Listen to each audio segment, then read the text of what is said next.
En nombre del Padre, del Hijo y del Espíritu Santo. Amén. Ahora iniciamos el libro del profeta Amós, que es el capítulo 1.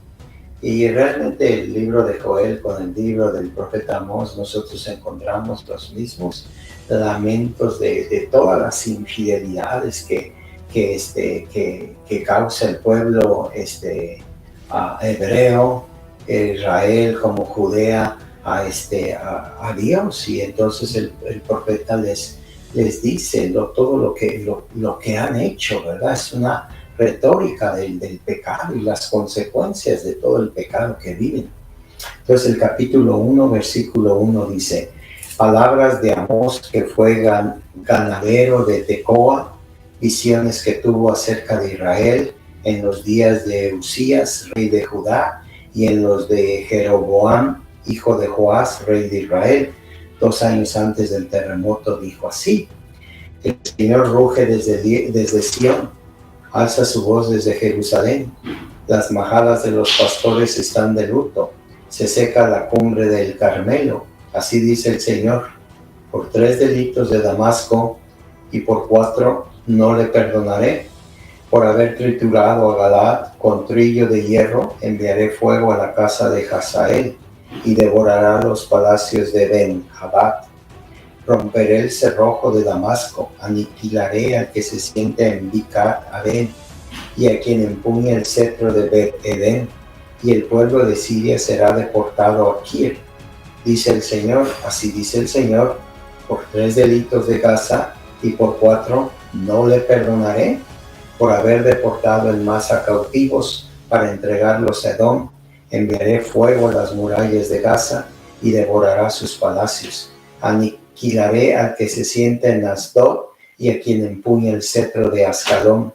Volveré mi mano contra Acarón y perecerá el resto de los filisteos, dice el Señor Dios. Y así dice el Señor: por 3 delitos de Tiro y por 4 no le perdonaré. Por haber entregado cautivos en masa a Edom, sin acordarse del pacto de hermanos. Enviaré fuego a las murallas de Tiro y devorará sus palacios. Así dice el Señor: por 3 delitos de Edom y por 4 no le perdonaré. Por haber perseguido a espada a su hermano y ahogado su piedad, mantuvo siempre su ira y guardó perpetuamente su rabia. Enviaré fuego a Temán y devorará los palacios de Bosra. Así dice el Señor: por 3 delitos de los hijos de Amón y por 4 no le perdonaré. Por haberle rajado el vientre a las preñadas de Galaad para ensanchar sus fronteras, prenderé fuego a las murallas de Rabá y devorará sus palacios. Entre los gritos del día del combate y la vorágine del día de la tempestad, su rey marchará en cautividad, él junto con sus príncipes, dice el Señor, así dice el Señor. Y ahí continúa en el capítulo 2, capítulo 3 y capítulo 4. El libro del Siracide, capítulo 31, versículo 27 dice: sé moderado en todo lo que haces, sin ninguna enfermedad te afligirá. Al espléndido en convites le alabarán muchos labios y darán fiel testimonio de su generosidad. Sé moderado en todo lo que haces y la enfermedad no te afligirá.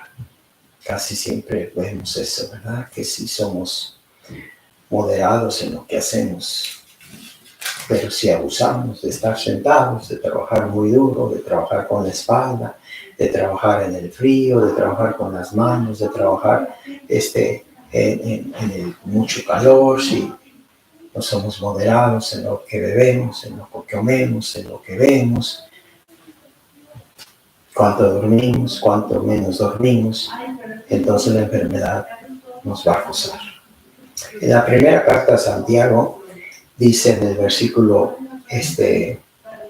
23: porque quien se contenta con oír la palabra sin ponerla en práctica es como un hombre que contempla la figura de su rostro en un espejo. Se mira, se ve inmediatamente y se olvida de cómo era. En cambio, quien considera atentamente la ley perfecta de la libertad y persevera en ella, no como quien la oye y luego se olvida, sino como quien la pone por obra, este será bienaventurado al llevarla a la práctica. Si alguno se considera hombre religioso y no refrena su lengua, sino que engaña su corazón, su religiosidad es vana. La religiosidad pura e intachable ante Dios Padre es esta: visitar a los huérfanos y a las viudas en su tribulación y guardarse incontaminado de este mundo. Nos da la guía. Santiago es uno de los apóstoles, ¿verdad? Y él es muy directo, concreto. Sus cartas es una carta muy pastoral. Dice, y aquí habla, ¿verdad? De que no debemos de contentarnos nomás con escuchar la palabra, porque eso no es suficiente. Tiene que haber la práctica, es decir, la palabra de Dios viene a mí y me revela una verdad divina que tengo que implantar en la tierra, como por ejemplo la misericordia, ¿verdad? La misericordia es una verdad divina. El hombre es ojo por ojo y diente por diente, pero Dios es misericordioso. Entonces yo en el Evangelio hace unos días, creo que de ayer, le dice San Pedro: Señor, ¿cuántas veces tengo que perdonar? Hasta 7 veces. El número perfecto de ellos era el 7. Entonces, si tú hacías algo en el 7, pues eras realmente una persona perfecta. Pero Jesús dice, no nada más 7, hasta 70 veces 7, es decir, muchas veces. Entonces, eso significa misericordia. Cosa diferente a lo que escuchamos nosotros en el profeta Amós: por 3 veces que faltaste, y el cuarto no te voy a perdonar por esto que has hecho.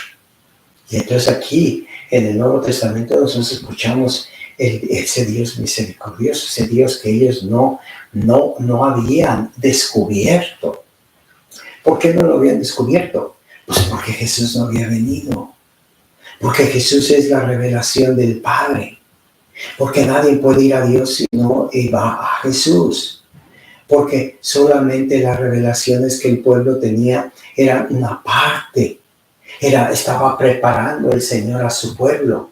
Jesús viene a dar la consumación, la plenitud de una ley llena de misericordia, como aquí dice San Santiago, ¿verdad? Entonces, la ley perfecta es la libertad y perseverar en ella. No nada más es descubrirla. Ahora, ¿qué tengo que hacer con ella? Tengo que seguir trabajando en esa ley todos los días. Es una lucha que nosotros y cada uno de los miembros de nuestra familia, de nuestra comunidad, tenemos que perseverar, ¿verdad?